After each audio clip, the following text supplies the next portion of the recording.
रायगड, महाराष्ट्रासह देश विदेशातील ताज्या बातम्या पाहण्यासाठी मॅक्स इंडिया लाईव्ह चॅनलला सबस्क्राईब करा आणि बेल आयकॉन दाबायला विसरू नका.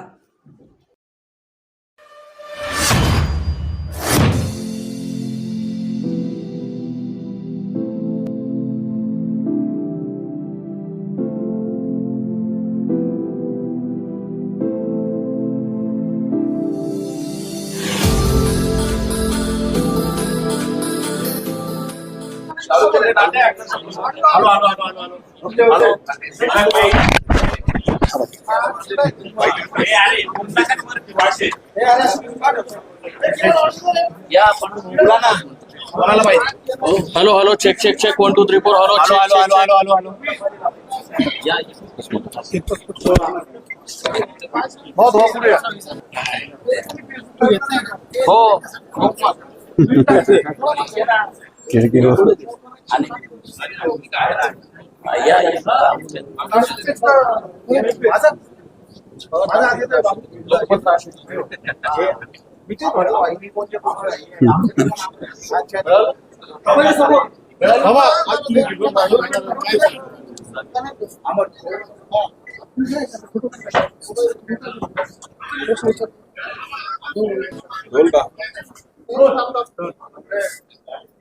महाराज, आज तुम्ही भुजबळांच्या भेटीला आलेला होता, काय कारण आहे?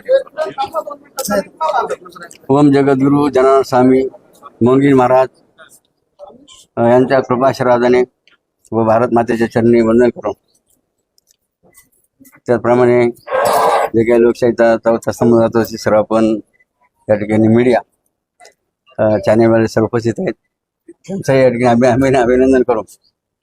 आता लोकशाहीची अर्थात लोकसभेची निवडणूक चालू आहे आणि ह्या नाशिक मतदारसंघाचे बाबा स्वतः उमेदवार आहेत आणि उमेदवाराचं कर्तव्यच असतं की जे मतदार असतील त्यांचे संपर्क करणं, त्यांच्या गाठीभेटी घेणं. आणि त्या दृष्टिकोनातून आज आम्ही आपल्याच या नाशिकचे मंत्री असलेले माननीय श्री छगनरावजी भुजबळ साहेब यांची भेट घेण्याचं कारण मत जे ते सुद्धा मतदार आहेत आणि म्हणून त्यांची गाठीभेटी घेण्यासाठी आज आम्ही या ठिकाणी आलेलो आहोत. तुम्ही बादली त्यांना भेट दिली, काय म्हणाले? तुमची निशाणी त्यांना अतिशय आनंद झाला. ते म्हणे बादली मला फार आवडली म्हणे तुमची. बादलीला मदत करतील असं शब्द दिला का? आता ती त्यांची इच्छा आहे की नाही. आपण व्यक्त केली मतमागी गरज नाही, कारण आमचे बरेच संबंध आहेत. कोणती निवडणूक असो ते भुजबळ साहेब आम्हाला भेटत असतात. भुजबळ साहेबांच्या भेटीने कुठल्या भागात मदत होईल असं आपल्याला वाटतं? त्या संदर्भात आम्ही काही बोलू शकत नाही, या लक्षात घ्या. महाराज, आपण काही राजकीय लोकांना काही पाठिंबा देणार आहात महाराष्ट्रातल्या काही जागांवर, काय निर्णय द्यावा? त्यासाठी आमची दुपारून त्या संदर्भात अजून बैठक होणार आहे. आता आज आम्ही संध्याकाळपर्यंत इतर ठिकाणी जे आमचे मतदारसंघ आहेत त्या मतदारसंघाचा आम्ही निर्णय आज संध्याकाळपर्यंत करणार आहोत. आज तुम्ही 3 वाजता पत्रकार परिषद घेणार आहे महाराज. सगळेच पत्रकार इथं आहेत. आता जर तुम्ही ती एकूणच घोषणा केली तर नाही, आमचं असा आमचा सर्वांचा विचार होऊन कोणतेही निर्णय होत असतो. बाबाजी, तुम्ही अपक्ष निवडणुकीमध्ये आहे आणि तुम्ही युतीचे जे नेते आहेत दिनकर पाटीलची भेट घेतली, आता छगन भुजबळांची भेट घेतली, काय तुमचं भेटी मागचं? भेटी मग हेच कारण ना की आम्ही उमेदवार आहोत आणि उमेदवाराचं कर्तव्य काय मतदारांची भेटीगाठी घेणं. भेटीगाठी घेण्यासाठीच आम्ही त्या प्रत्येक या ठिकाणी मतदाराकडे जात असतो. महाराज, आज तुम्हाला असं थोडं वेगळं वाटत नाही का, जे नेते जे कार्यकर्ते जे तुमचा आशीर्वाद घेण्यासाठी तुमच्या आश्रमात येत होते, मात्र आज तुम्हाला त्यांच्याकडे जावं लागतंय, थोडंसं वेगळंच वाटत नाही? नाही, आम्ही जात नाही, या लक्षात घ्या. एक आमचे एक नातेसंबंध असतो. मग दिनकर पाटील असेल, मग आपले भुजबळ साहेब असतील, आमचं अनेक दिवस नातं आहे. आमच्याला नातं असल्यामुळे आम्हाला तर काही संकोच वाटत नाही आणि म्हणून त्यासाठी आम्ही त्यांची भेट घेत असतो. काल आपण औरंगाबाद संभाजीनगर काही यांची उमेदवारांची भेटी घेतली, काही बाबांनी भेटी गेली तेच बघा. या ठिकाणी बाबांचा दरबार सर्व ठिकाणी धर्मपीठ आहे आणि या बाबांच्या दरबारमध्ये सर्व असतात. त्याप्रमाणे मग त्या संभाजीनगर सर्व उमेदवार बाबाच्या भेटीसाठी तिथं विरून आले होते. मुख्यमंत्री एकनाथ शिंदेंनी अशी अपेक्षा व्यक्त केली तुमच्याकडनं की धर्मपीठ हे जे आहे ते महाराजांनी सांभाळायला हवं, त्यांनी राजकारणात येऊ नये असं देखील त्यांनी वक्तव्य केलं. तुमचं काही बोलणं झालं होतं का सगळ्याच्या संदर्भात, किंवा त्यांच्या या वक्तव्याकडे कसं बघतात?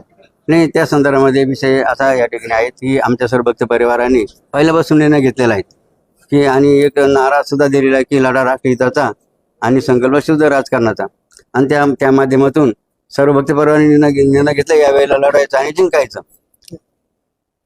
महाराज, मुख्यमंत्र्यांनी प्रामुख्याने राजकीय अधिष्ठानपेक्षा आध्यात्मिक अधिष्ठान मोठं मोठं आहे, आहे. त्यामुळे महाराजांनी आध्यात्मिक अधिष्ठान करावं अशा पद्धतीचं त्यांचं अप्रत्यक्ष हे होता सल्ला. आपल्यालाही असं वाटत नाही की राजकीय अधिष्ठानपेक्षा आध्यात्मिक अधिष्ठान हे मोठं आहे? बघा, धर्मसत्ता आणि राजसत्ता या कानाने दोन बाजू आहेत की नाही, आणि म्हणून राजसत्तेवर धर्मसत्ता अंकुश असावा. माझं धर्मसत्तेमध्ये राजसत्तेने काय करू नये, राजसत्तेने हस्तक्षेप करू नये असा त्यातला महत्वाचा मुद्दा आहे.